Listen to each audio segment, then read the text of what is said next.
1 week to E3. Hype! By this time next week, Microsoft, Sony, Nintendo, Ubisoft, EA, who else? Konami? Maybe, if we're lucky, will have had their press conferences. So this week on the show, we're not going to play any video games. We're just going to talk to people about what we think might happen this year at the Electronic Triple. I got E3 here to talk about Microsoft, first of all. Last year's E3 for them was not great. Oh my God, the disaster heard around the world. It's like set the tone for the next year of bad news and backtracking for those guys. Yeah, when you're immediately flip-flopping on your E3 press conference 2 weeks later, you did a bad job. Yeah, so let's talk about, first of all, the latest flip-flop we've had, which is Kinect. Chris, what do you think they have to do with Kinect now that it's been taken out of the box? Oh my God, so it's not in the box. So what is that? That sounds like a vote of no confidence. That's sorry, you guys really don't want Kinect? Oh cool, you don't have to have it. But Kinect is a thing that's part of their system. And last year, they love to show off how it's like voice commands, touch, or gesture commands.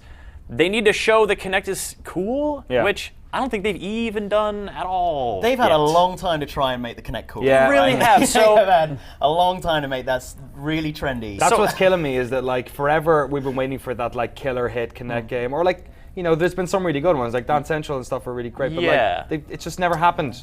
And I don't think it's going to happen on the scale that Wii motion controls happen, because they're not. It's not a core. It's not the integral way that you interact with the whole system. It's a peripheral. It's off to the side. So I don't think we should expect the big killer app for it. I think they need to lean into, this is a cool toy, and the tech in this is actually pretty marvelous, as demonstrated by all the non-Microsoft product uses that we've seen of it for years now. So I mean, people hacking them on their PCs and stuff and making weird games out of them. And I don't think we're going to get the single one killer app, because there's not quite the incentive that there used to be. Because previously, developers who decided to make a Kinect game knew that 100% of Xbox Ones had a Kinect sold with them. Maybe not attached and in use, but at least they're sitting in a closet somewhere. Yeah. Now you can buy an Xbox One without a Kinect, and that installed base isn't there anymore. So people have to get creative now. Okay, let's talk about games then. First off, Microsoft IPs, Halo 5 Guardian was shown off again last week, or we've seen more of it, I guess. What do you think they're going to do in relation to, I'm going to ask you this, because you're a big Halo fan. Oh, so Halo they had the Guardian. Teaser last year. They've announced the official title, Halo 5 Guardian, and that it's not coming out till fall next year. Yeah. So it's just going to be some sexy trailer, I think. A quick one. It's going to be more than the teaser. If we're lucky, we'll get 30 seconds of gameplay. Right. Yeah. But I'm not expecting a full 10-minute long gameplay demo of a game that comes out at the end of 2015. Yeah. Is Master Chief wearing a poncho? I don't know. You tell me.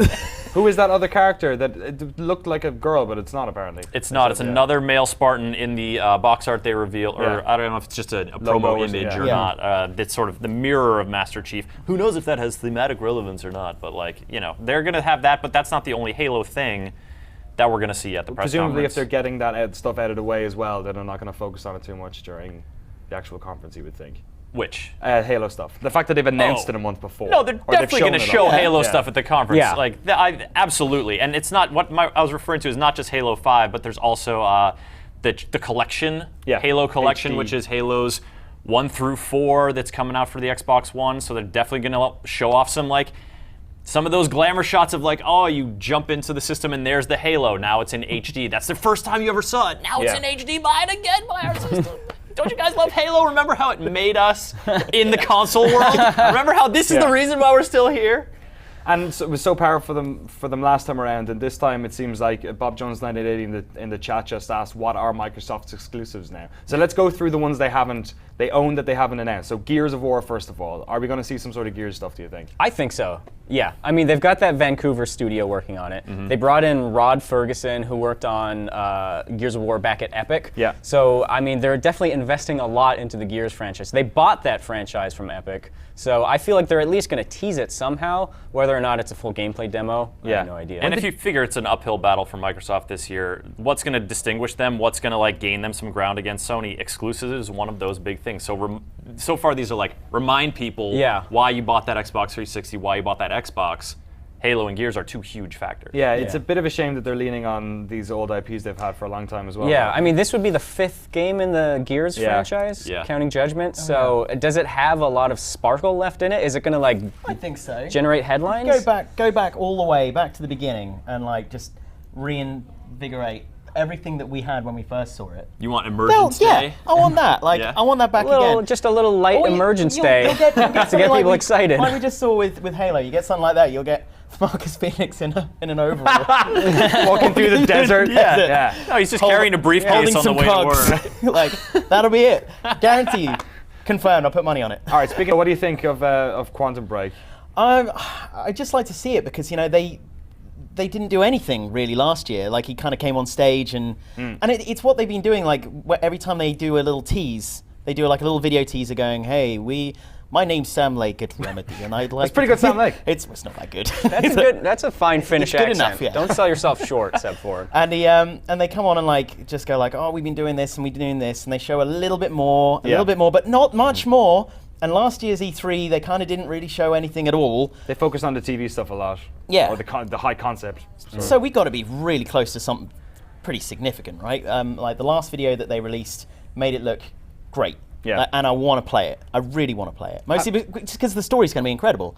Like, the gameplay might be crap, but like the story's going to be incredible. It's the television stuff is a little bit strange because now it seems like it's not coming out on Xbox first. They've sold it to like ABC or something. The Quantum Break specific The television stuff, yeah. Apparently it's getting released like simulcast or not just on Well, their regardless platform. of where that ends up, you're definitely going to see television as a big part of Microsoft's press conference because of the time with Quantum Break, but now they've announced their lineup for like, you know, that Spielberg Halo series, all these like they've contracted original series, they've got pilots, they've got shows in production. There's a list of them that Stuff that has nothing to do with video games too. Yeah, there's like reality shows, there's like a comedy shows, street soccer documentary. Yep, Really? there's animated Yeah. shows, and that was part of that's so much part of their like Microsoft and Xbox One. We are like your whole entertainment thing, and so now I think they have to highlight that in a big way because the way that Xbox One integrates with TV and brings original content to the Xbox is going to be another big differentiator. But isn't that like the problem? Is that they've been banging this one box thing, and then what happened was Sony came out and said, "Screw all that. We're just going to talk about games."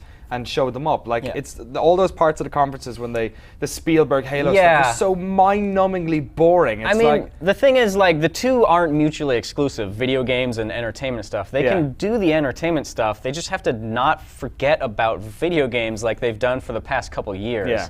I think as long as, like, Phil Spencer is saying a lot of the right things right now, like, we have to focus on games, our E3 press conference is going to be about video games. We've gotten away from that in the past, and we're going to try to get back to it. Yeah. So, I mean, honestly, I'm fine with them working on the original stuff. There could be some neat gems in there. There could be some turds in there. Yeah, probably. Yeah, if we're betting men, and I think we are. Like the weird thing is, at least Sony is an entertainment company. Microsoft have like no business about Are you television saying or that movies. Clippy wasn't entertaining? Clippy? Clippy had some gems. What's Clippy? Clippy, the little paperclip icon in Office? Oh, man. Right. Yeah. Come on, Oh, you're saying it's guys. going to be an animated movie of? Yeah. I see. I think. Are you writing a letter? It looks like you're writing a letter. It's going to be a gritty, Clippy Making a reboot. games console? It's just weird, isn't it? It's like Microsoft are making all this television stuff. Like they've no skin in that game ever. I So, know. like, I why mean, is they, it you know, the moment they decided to make the Xbox One you must have this, a one-stop shop for entertainment, they put themselves in that game. They've made that leap. They're saying, you know, with this whole generation, even more than with the Xbox 360, well, they were trending towards it with the 360, and now last year we saw they're going whole hog. They were showing off all the sports stuff, all the, you know, TV integration, you plug your cable box into your Xbox, so it is literally an integral part of your system. That's their game now, whether they've got the pedigree or not, and I think they really have to show us. Yeah, and let's not forget, Microsoft is a different company now than it was a year ago. There's a new CEO, there's a new president of Xbox, there's new leadership, so I would imagine they've got new ideas. Hopefully they're going to steer the ship in the right direction. It started that program, that ID at Xbox program, but so far they haven't released a lot of like super exciting indie games. At least Cappy is probably because they had Super Time Force. Came out Yeah, of like Super Time Force, and they did like a re-release of Strike Suit Zero. Okay. Yeah, but like they certainly haven't released like the breadth of indie games that Sony has. So they have a lot of catching up to do. I hope that they're going to push indie games hard at E3 because Sony has shown that approach can work really well, at least for garnering like goodwill in the community. Sunset Overdrive's coming out this year. It's one of the few games that's coming out this year. Hooray! You guys give it crap. Shoots people with orange soda. You could show that game in action, but I think you with a game like that, that's a little weird. Like you have to show something that channels the player experience, so that players have something to hook onto. Otherwise, you just end up There's a feeling like reason we've been making the joke that game looks like a '90s Go-Gurt commercial. It does. You know, it just has that over-the-top aesthetic, and it's easy to joke about, but it could be really fun to play. And Insomniac has a great pedigree. Yeah, absolutely. Like Crackdown was fun, so Well, okay. What about Crackdown 3? yeah. Could we see a Crackdown 3? Do you think? Crackdown 2 is kind of a wet fart of a game. I don't. It's kind of more of the same. I mean, I would love to see a game on the level of Crackdown 1, which was excellent, refreshing, super fun. 1080 60p agent. Agent. We need you to collect all these even better looking orbs. Jump to the top of a building, agent. Yeah. Is Crackdown a product of its time? Could like a new, because it was very much like baby steps, open world, that era when everyone was just making. Whereas, does a new Crackdown bring anything to the table, do you think? As long as it brings something new to the table, which is something that yeah. Crackdown 2 did not do. Yes. It was just a paint-by-numbers repeat of the original game. Yeah, I mean, there's so many games now that you've got Prototype, there's Infamous, there's these great super-powered open-world games. Yeah, you're really gonna have to carve out a significant niche if you want to bring that Crackdown game back. It's But the Go-Get niche. Yeah, the Go-Gurt. Once you got that, then you're in. You're shooing. A couple more before we finish up. Rise 2. Any interest in a second Rise? Where did this rumor come from? Rise 2. It's not going to happen this soon. Because they never would have, because all that technology, it looks pretty repeatable. It looks like they can push out another one of those. Did anyone get to the end of that game and go, I need more? I need Crytek people did. When will the follow-up? I'm pretty sure Kevin played that game like 3 times. He liked it. Yeah. Well, he liked it, but he gave it like a 4 or 5 or something. But he just kept playing it because it's a very playable drive game. the Kinect. So Rise 2, if they've got the tech, they've got this, they can render a beautiful Roman world. What should that game be?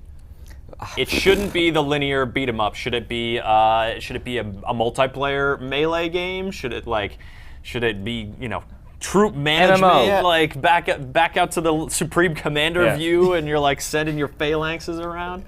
Yeah, I don't know. I got no answer for that. Find out at question. E3. Couple more, what are rare that Kinect Sports Rivals come out. When I was talking to them back a couple of months ago, it sounded very much like they were waiting for Microsoft to give them the opportunity to go back to one of their franchises. Yeah. What do you think would be a good play for them next? Well, at the beginning of the 360, they came out with Perfect Dark Zero, right? So let's fix that. Yeah? Fix that. You want a Perfect Dark? Yeah, I'd love that. You want but a good one. More perfect. Yeah. Not imperfect dark. Yeah, that'll work for me. I think this is going to sound weird, but Banjo-Kazooie Nuts and Bolts. That was great. It was a very open-ended game where you could like craft your own vehicle, and it had its own weird like behavioral patterns depending on how you assembled it. And I think that taps into a lot of what makes games like Minecraft appealing these days. Yeah. So I think now's a good time for them to bring that back and try to do it even better than it did before. Do you want to see some more Viva Pinata? Oh my God. They made that game for children. There was a cartoon with it. It was a brilliant game. Then it's perfect. But that game was not for, I feel like, whoever was making... That's Microsoft making the television show and thing again. It's like the game with the TV show, and they were so, like, uncompatible. One was for 5-year-olds, and one was for, like, 25-year-olds with loads of time. You get these stupid chocolate hamsters to have sex with each other. And those people loved it. Yeah, it was great, yeah. And those the kids- 25-year-olds are now however old we are. And so, yes, they should bring back Viva Pinata. I mean, that has super nostalgia value for a lot of people. And, also that kind of open creativity mode. That, I reach out and I pick up my little... What's a dumb Viva Pinata animal name? The chocolate hamsters who have sex with each other. That was awesome. Pick up 2 chocolate hamsters and mash them together. Yeah, great. Fable Legends? That one looks kind of interesting, only because... It's just not a Fable game, though. Yeah. Like, why even call it a Fable game? Because it's set in Albion and looks like a Fable game, and But you it's can a- fight like a rights Fable for it. hero. It's a dungeon crawler, though. It's not like a story... choice-driven exploring RPG. that world It's like in a that way. co-op dungeon crawler. It's so different. But you can play as the villain. That's true. And you can mess with dudes. It's kind of got a little bit of the Evolve thing if you squint hard enough and really lie to yourself. Well, Evolve is a game we're going to talk about later. But okay. for now, thank you all for coming on and talking about Microsoft rumors, first-party video games, and all that nonsense. Yeah.